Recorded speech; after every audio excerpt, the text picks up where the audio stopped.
Hello viewers, tutorial 10 question 1, and we're drawing the graph of y equals 9 cosine of 4x, 4x being between 0 and 360 degrees. So in green there you see the graph of the regular cosine function, y equals cosine of x.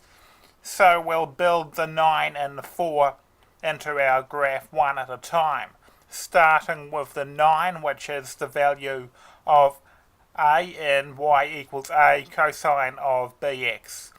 Okay, so a is 9, a is the amplitude, remember, so incorporating that into our graph just means that we rescale it. So instead of going between y equals -1 and y equals 1, as the normal cosine function does, this will be going between y equals -9 and y equals 9. So this -1 changes to -9 and 1 changes to +9. Okay, so far we have the graph of y equals 9 cosine of x. We haven't yet brought that 4 into the graph, and what that 4, which is our value of b, means is that when it goes from 0 to 360 degrees, which is one full cycle for the normal graph, cosine of 4x is going to go through 4 cycles. So in other words, it's going to go through one cycle in 1/4 of 360 degrees, which is 90 degrees. So it will complete the first cycle at this point. It will complete the second cycle halfway along. It will complete the third cycle 3/4 of the way along, and the fourth cycle right at the end. So the graph is going to look something like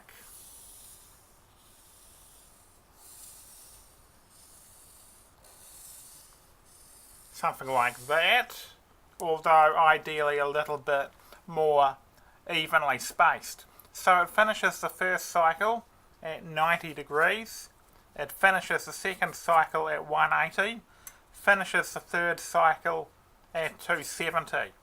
So half of the first cycle is at 45, half of the second one is halfway between 90 and 180, which is at 135, halfway between 180 and 270 is 225, and halfway between 270 and 360 is 315.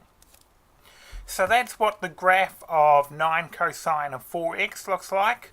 Now we have another graph to draw, which is the graph of y equals -0.5 times the sine of 0.25x plus 0.05.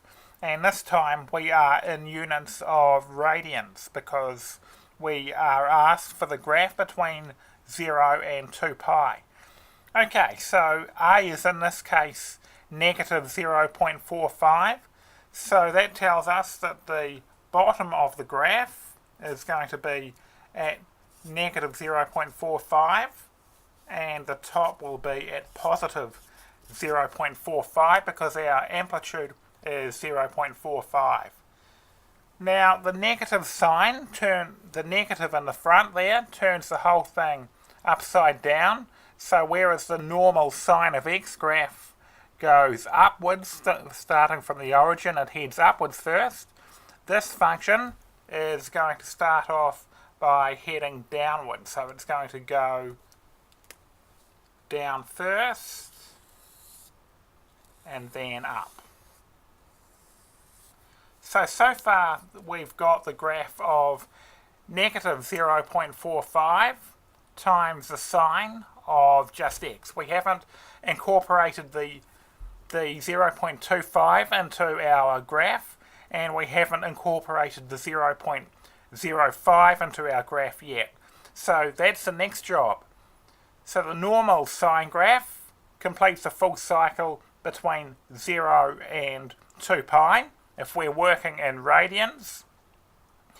But we've got sine of 0.25x, b is 0.25, and that tells us that it's only going to complete 1/4 of a cycle, 0.25 of a cycle, between 0 and 2 pi.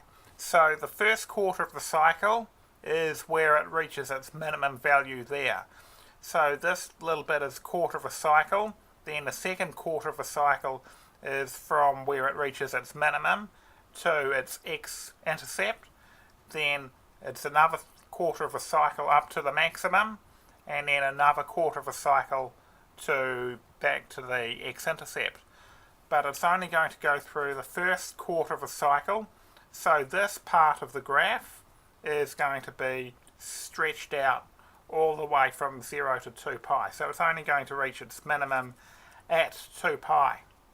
So that's what that 0.25 is going to do. That 0.25 makes it only go through 1/4 of a cycle.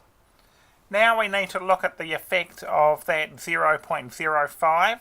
So that's going to be how far sideways has it shifted. So we've got C over B is the phase shift is 0.05 divided by 0.25, C over B, and if we calculate that we get 0.2.